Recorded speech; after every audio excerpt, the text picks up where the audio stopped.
Thank you very much indeed.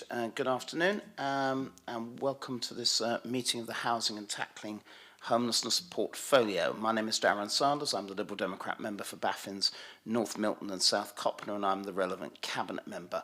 Before we begin, I'm under orders to do some discussions of housekeeping, or to explain housekeeping and safety information. Firstly, which is if the continuous fire alarm sounds, please evacuate this room and public gallery by the stairwells. Don't use the lifts. Please assemble at Queen Victoria statue in Guildhall Square. In order to comply with the fire marshal regulations of the Guildhall Trust, whose building we're in, anyone who's signed in at the reception desk should sign out when leaving the building at the end of today's meeting. I also need to draw everyone's attention to the fact this meeting will be live streamed. It is also available on catch-up for 28 days. Everyone speaking via a microphone will be on camera, including those making deputations. I don't think we have any. Members of the press and public can also record the meeting on the understanding it neither disrupts the meeting nor records those stating explicitly they do not wish to be recorded. Please can everyone use the microphones, and please switch them off when they are finished.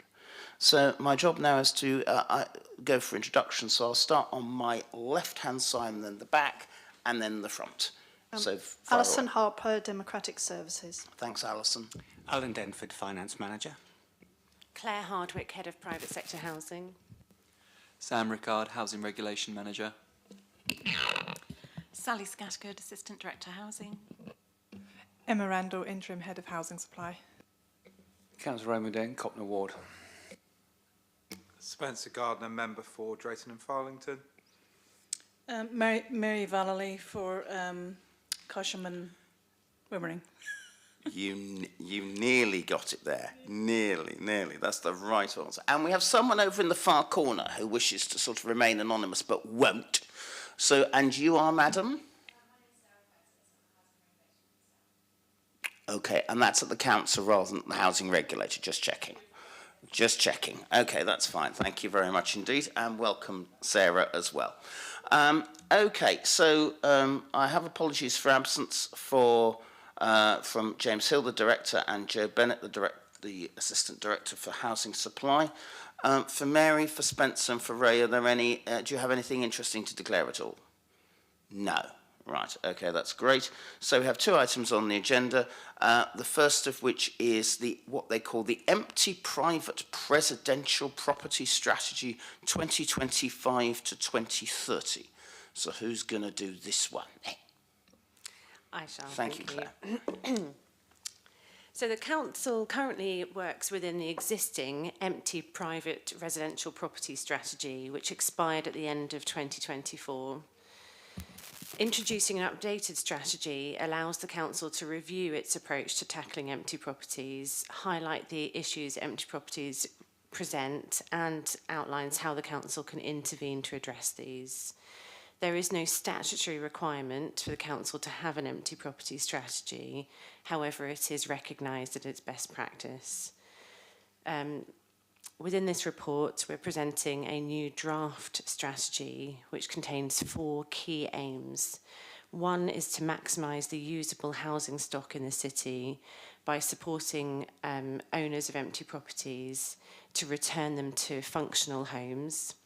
The second is to tackle the problems that empty properties can cause residents, particularly focusing upon environmental issues.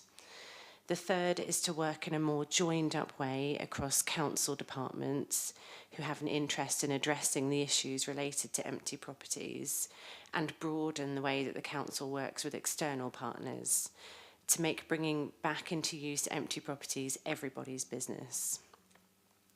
And the fourth is to intervene at the earliest opportunity after a property becomes empty to reduce the number of properties that become empty long-term and the issues associated with this.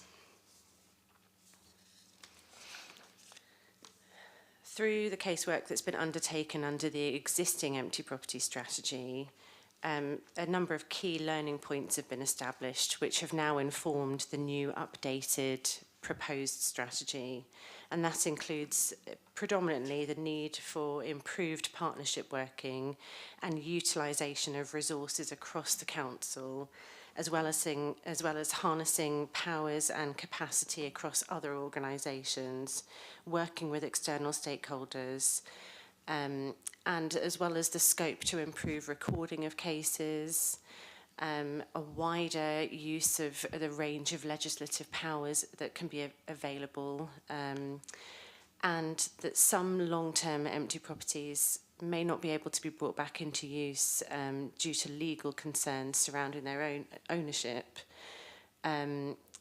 However, in some cases, there may be further scope to work with empty property owners to encourage and support the reoccupation of the property through a number of other means.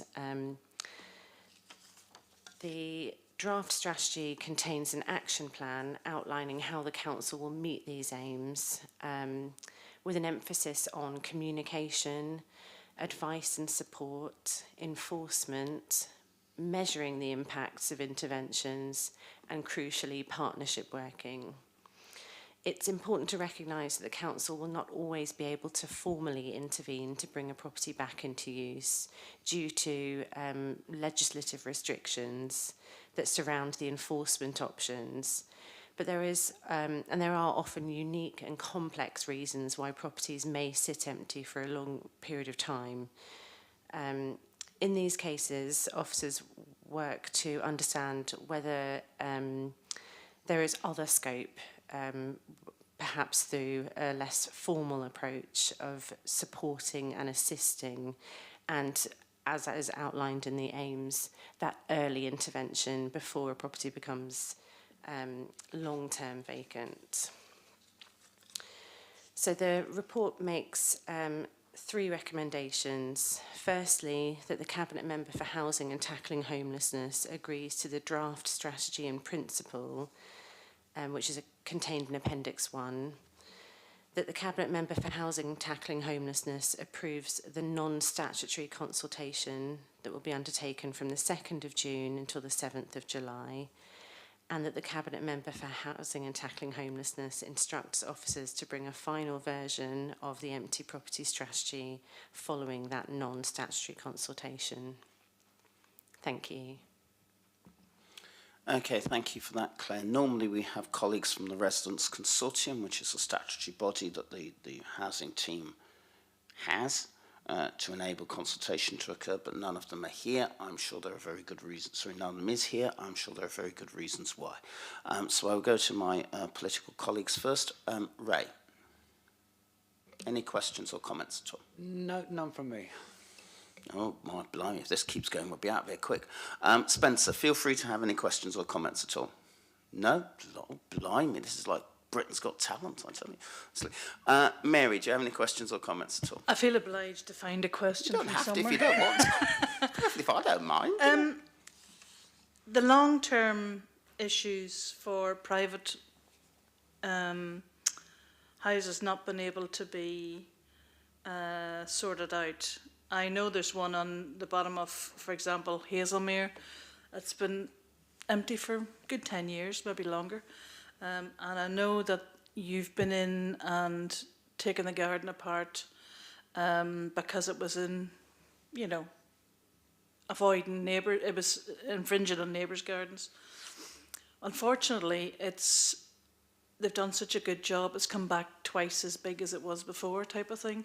Now, I don't know, are we allowed to find out the reasons? There must be a legal implication for you not to be able to do something with this house.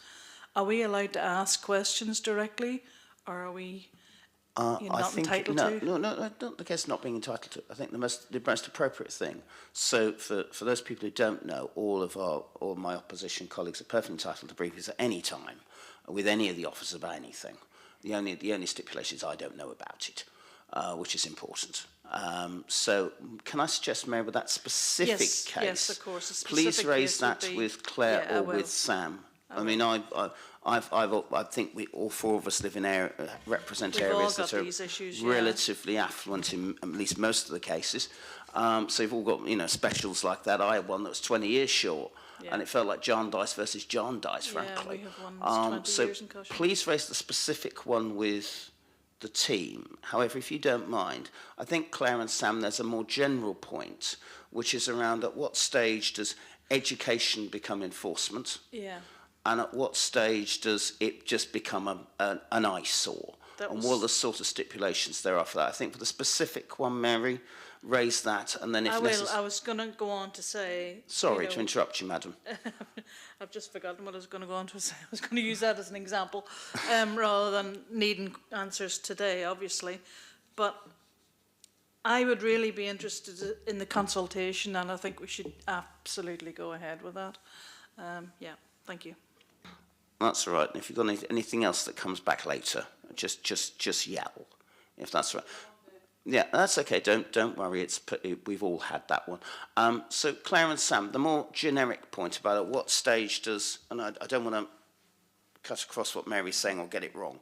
At what stage does education become enforcement, and at what stage do the team consider empty properties to become an eyesore?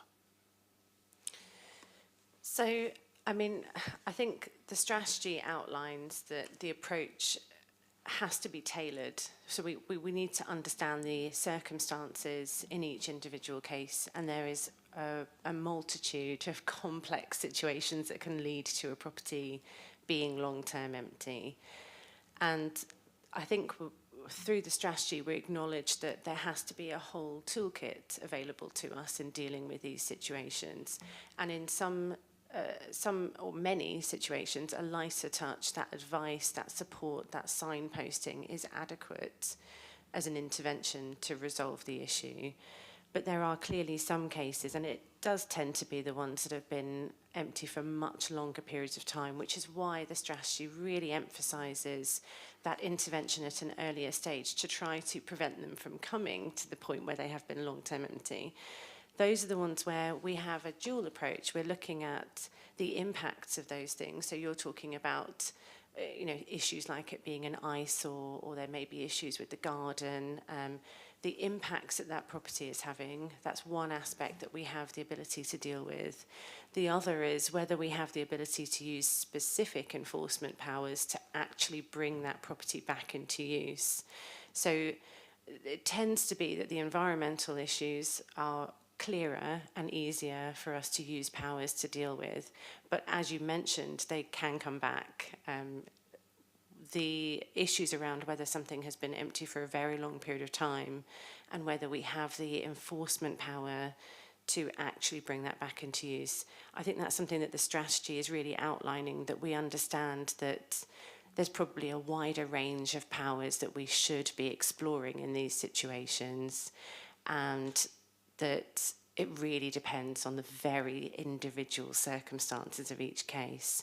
But what this new strategy is outlining is we want to explore every single one of those options in every single one of these cases, and to work with colleagues throughout the organisation, so throughout the council, as well as outside organisations, other stakeholders, to try and use all the resources available in every different scenario to come out with the best solution possible.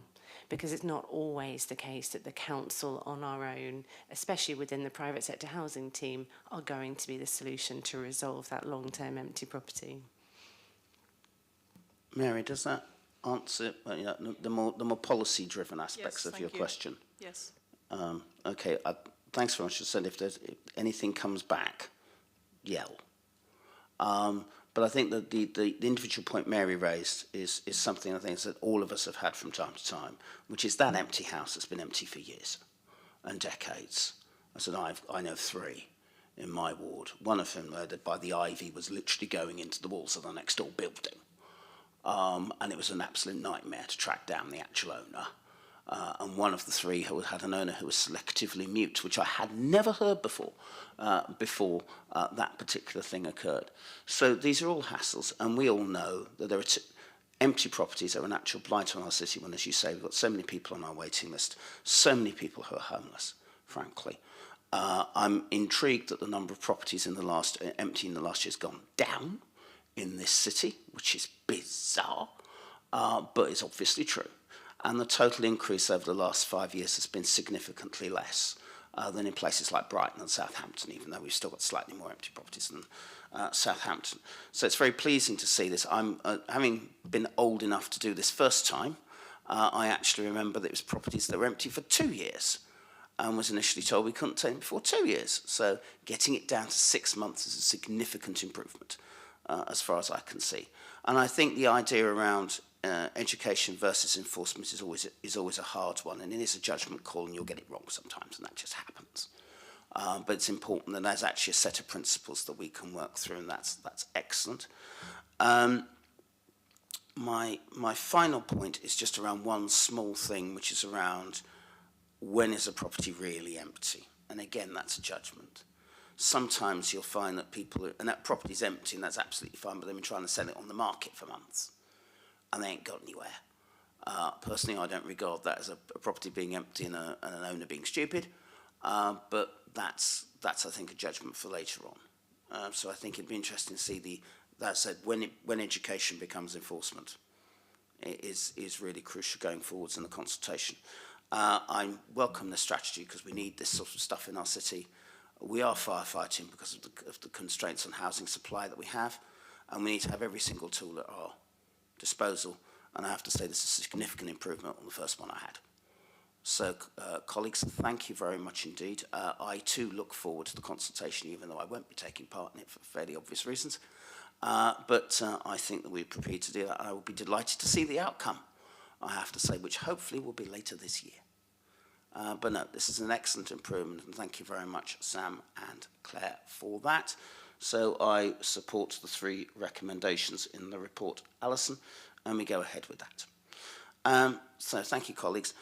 The next item on the agenda is something that doesn't affect Portsmouth, but does affect Portsmouth Council, which is the conversion of the former Wecock Area Housing Office. Emma, are you going to do this? Yes. Okay, thank you. Okay. So this report is to seek approval from the Cabinet Member for capital funding to convert the former Wecock Farm Area Housing Office into 4 new homes. The project includes the addition of a budget to the Housing Revenue Account capital programme and will be funded from unsupported borrowing together with either Affordable Homes Programme grant or council receipts retained from right to buy applications known as 141 receipts. I will conclude with the recommendations, but for background context, the report sets out that the site is held within the HRA. It is located in Havant, next to the Acorn Community Centre. It was built in 2005 and is a detached 2-storey building constructed from brick in traditional build and has a courtyard wrapping around the north and east sides. To the front of the building there is unrestricted parking which serves the general area and it is not proposed this would change. The building was operated as the Area Housing Office until January this year and has since been decommissioned. The Area Housing Office previously served 732 homes in the area. The service has been re-provided from the Lee Park Area Housing Office with surgeries held twice a week from the adjacent community centre. This was done in response to declining use of services following consultation with residents and to integrate better with both communities and wider council support services. So far, the change has been successful and we will continue to monitor and review and obtain feedback to improve the services. The proposed development is to convert the existing building and create 2 one-bedroom flats and 2 two-bedroom flats. A prior notification planning application was submitted to Havant in December to obtain planning approval to change the use, which was granted in February. During the application process, feedback was received from residents relating to the position of windows, with some concern for overlooking, to which we responded with revised layouts and altered the position of some windows and doors to take account of the feedback received. Access and parking for the properties will remain unchanged. Parking would be provided from the communal parking in front of the building and from unrestricted on-street provision.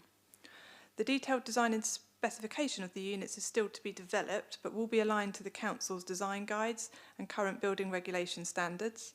The Council will be focused on reducing fuel poverty and day-to-day running costs for its residents, whilst ensuring the scheme remains deliverable and financially viable.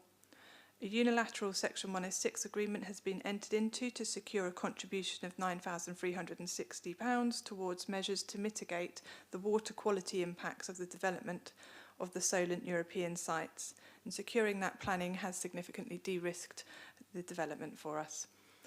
The intended use sets out that the conversion would deliver the 4 general needs council homes with rents to be charged at local housing allowance rate. The recommendation at 2.3 in the report provides the flexibility with appropriate delegations to change the rent profile to allow for social rent model if this became a viable delivery model, and we will continue to review this throughout. The project programme and delivery is to be delivered using a housing revenue account approved project development budget for prelim design work and has cost approximately 30k to date.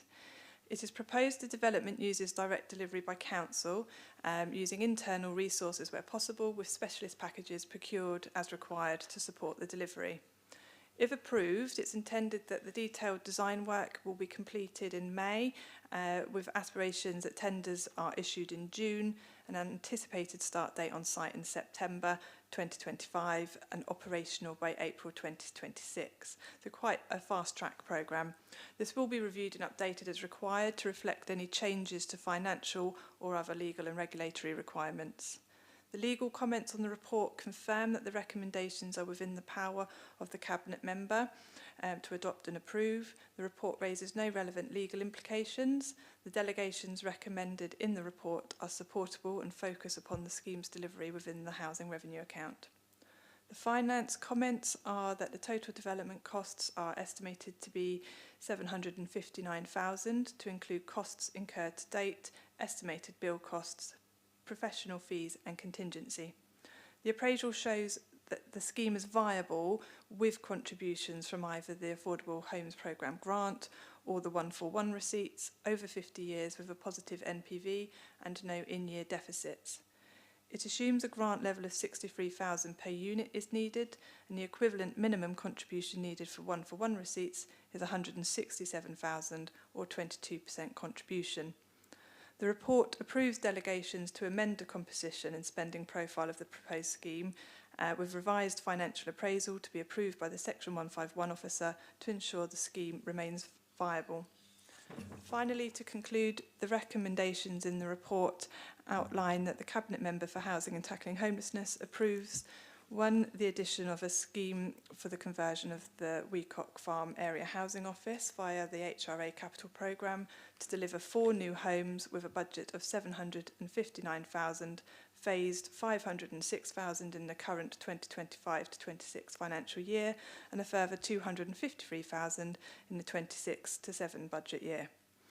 That the Cabinet Member delegates authority to the Director of Housing, Neighbourhood and Building Services in consultation with the Director of Finance and Resources and the Section 151 officer to amend the rent profile, composition and spending profile of the proposed scheme to meet regulatory, design and procurement requirements and agree the use of the HRA unsupported borrowing to ensure that the schemes remain viable following any necessary changes. That the Cabinet Member delegates to the Director of Housing, Neighbourhood and Building Services to apply for any grant funding needed to support the scheme, and finally for the Cabinet Member to delegate to the Director of Housing, Neighbourhood and Building Services in consultation with the City Solicitor an ability to enter into contracts needed to enable the scheme. Thank you, and I'll take any questions. Thank you for that, Emma. Mary, do you have any questions or comments at all? Yes, I do. I'm really pleased about this. I used to work up there and it's a really good use of the space. The thing about Weacock Farm is that there are an awful lot of single men who used to be in the services, who can't cook, who drink a lot and are struggling. So I was just wondering about your thoughts on 2 single rooms and two double. How did you come to that decision for the 4 houses or flats? Part of it's about what can fit and within the conversion profile. So we looked at a number of options and that was just sort of fitted the profile of the building without making too many adaptations and within the costing profile. In terms of allocation. We'll use the council's existing allocations policy to help sort of deliver the housing and ensure it provides sort of move-on accommodation for families and reduce the pressure on TA accommodation as well. I understand that. And it's too late now, and it's all very well me saying this now.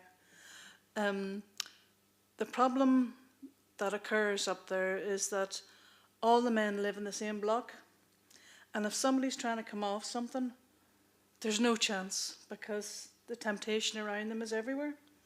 And what I was thinking latterly, and it's too late now, but would be if that was 4 or 6 single occupancies, but there was a communal kitchen that they could cook together and somebody could come in and teach them to cook or something. But it's all very well saying that now, sorry.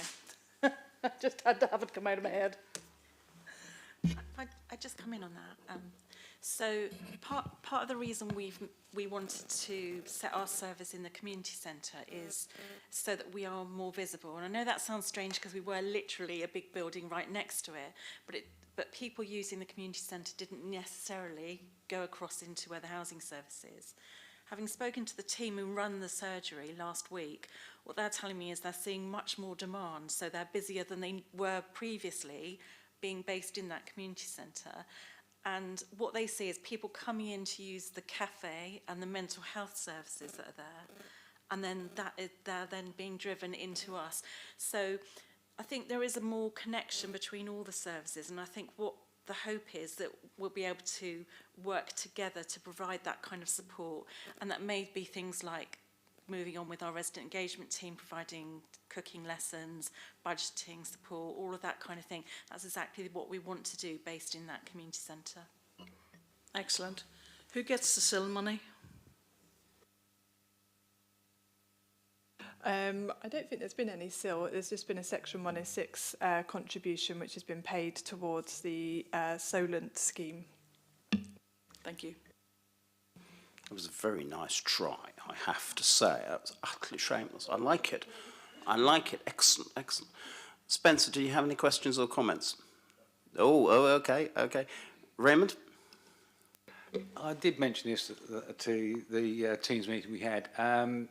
Will we be looking into making it as energy efficient as possible when it comes to the design? I know it hasn't been done yet because we spoke about this before, but will we be looking into that possibility? Yes, and I think the teams are looking at an electric heating solution currently, but they will be working to current building regs and trying to make it as aspirational as possible, and with the view to ensuring, fuel poverty for residents is a real priority. So that's still to be developed and worked in line with the design guides, but currently it's an electric solution. Thank you. Any further questions? No? Okay. Thanks very much, all. Just following on from Mary's point, I think there's probably a wider discussion to be had in that area, I think, around linking up with various services. Haven't provide, as it is within the two-tier system, will be looking at things like community safety, antisocial behaviour and all that stuff, and they've now got cabinet members for place as well as a cabinet member for regeneration and community. So between one of those two people, they'll deal with issues like that, and I think that might be quite helpful. Obviously, Hampshire deals with adult social care as well, and that's also a useful discussion to have, not just here, but I think across the portfolio that we have in Havant, to be honest. Because I think that might be quite a sensible discussion to have on a wider level as well, not just here. As far as this, I have a few questions, if I may, Emma. So you talk about the Affordable Homes Grant Programme. I'm assuming that is the current programme from 2021 to 2026. Am I correct? Correct. Okay. So this is going to get built by April 2026. Am I correct? Correct. That's the right answer, because that means we're actually able to get the money, which is a godsend, particularly as more money's gone into that programme, although it all has to be built by April 2026, which is in my view, nuts. But I'm pleased that it can work at this stage as well. With regards to social rent, I'm interested in murmurings from the government about trying to move the financial profile more towards accommodation with social rent, which I'm particularly interested in. So it's not a recommendation, but I'd be very grateful if we could open proactive discussions as part of our Affordable Homes Programme discussions to see whether we can actually have a financial profile that allows social rent to be done. Because I realise that affordable rent or local housing benefit level rent, which is being frozen, which in this case is probably the only decent thing about it being frozen, is not very helpful, but makes schemes viable, when actually people want rents as cheap as possible, or as low as possible, I should say. Is that reasonable, Emma? Yeah, and the current extension to the Homes England Affordable Homes Programme funding is to be prioritised for social rents. We have already started a conversation with Homes England to understand what that might look like, and to present them information about this scheme. And if we can accommodate that social rent formula with the funding that can be supported, then we will continue to review that in line with the recommendations at 2.3, I think it is, to continuously review and check the viability. Alison, can we put in the minutes, please, that I would want that to happen, if at all possible? And if that could be relayed to Homes England as well, that would be very, very pleasing. And I believe that's the view of the administration in Havant as well. So I think that would be mildly helpful. But on that basis and with those caveats, I'm happy to agree this programme and see how it goes, okay? And let us know how it goes, okay? So thank you, Emma, and thank you, Sally, and thank you, Alan, for all that.